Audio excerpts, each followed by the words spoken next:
welcome to First Pages. I hope you're having a great day. I'm just kind of kicking back and relaxing for a few minutes before I get started on my work in progress, my mystery book that I'm working on. And in that theme, today I'd like to share with you a romantic suspense by Jessica Lauren called Dangerous Proposition. "Dear God, do you think they killed him?" Julia Dyson asked, unable to take her eyes off the center of her father's ransacked office, the mess of white papers that covered the floor, and the crimson bloodstain on the desk chair. She clutched tightly to the cell phone in her hand. She had discovered the little piece of technologically advanced equipment moments earlier in the hall, still warm from the last call her father had made with it. Her eyes were fixed on the open window behind the desk. As she stared at it, her heart began to pound. Had her father been murdered? Shot through the heart? Stabbed to death with a knife? Though there was more than enough evidence to confirm either suspicion, the possibilities seemed terrifying. Feeling as though her insides were going to come through her throat, Julia put her hand over her open mouth, coming back against the wall behind her. Her father was no longer in his office. Whether he was alive or dead, she and Abigail had looked over every inch of the place during the last several minutes. Her dad's car was in the parking lot, but there was nothing else in the 300 square feet of space but the expensive furniture. Taking a few deep breaths, Julia attempted to cool her racing mind. Finding it impossible to do so, she took several more and waited for the calming effect of them to kick in.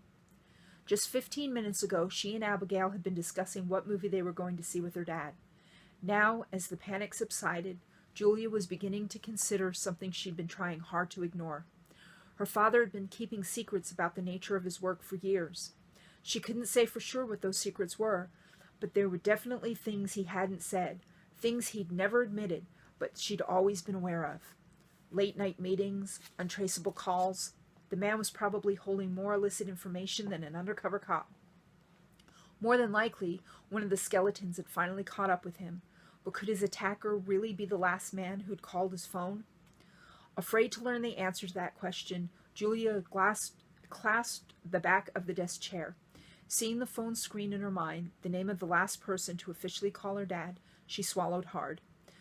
Fighting the notion that they may have just found his assailant, she struggled to bring to mind whatever good things she could about the man in question. Colin Westwood was practically a legend in North Conway. Dubbed a hero by his fellow workers, the guy had saved more lives in the operating room than any 10 doctors combined. Maybe Colin was helping her father. Say he was going in for a bypass. But Julia found it pretty difficult to believe that her father would have agreed to undergo a life-threatening operation without at least giving her a heads up.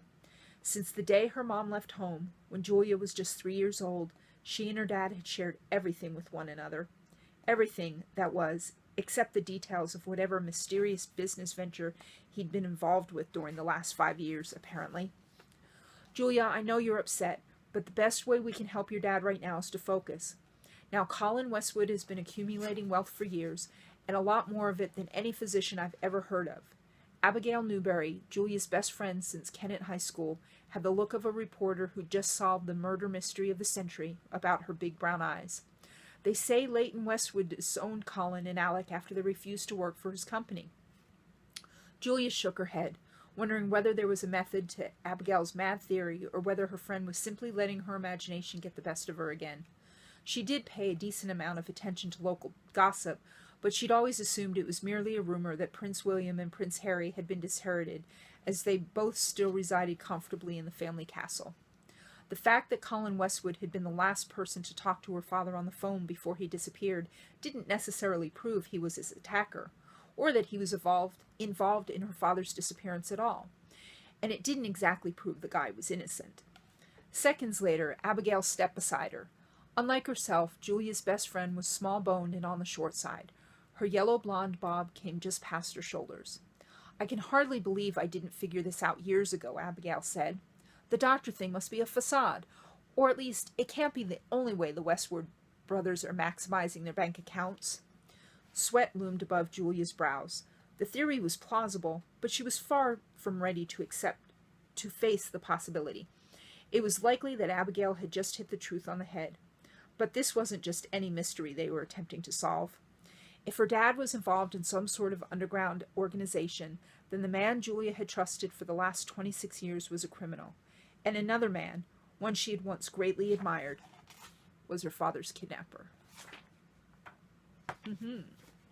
Great start to this story, huh? If you would like to find out more, say, what is Colin Westwood really up to? What happened to Julia's father? Is he dead? Is he alive? Only way to find out is to click the buy links in the description. And that is for Jessica Lauren's Dangerous Proposition. If you like First Pages, please subscribe to the channel. I appreciate all of your views, all of your comments, and as always, thank you for your support of authors, and happy reading.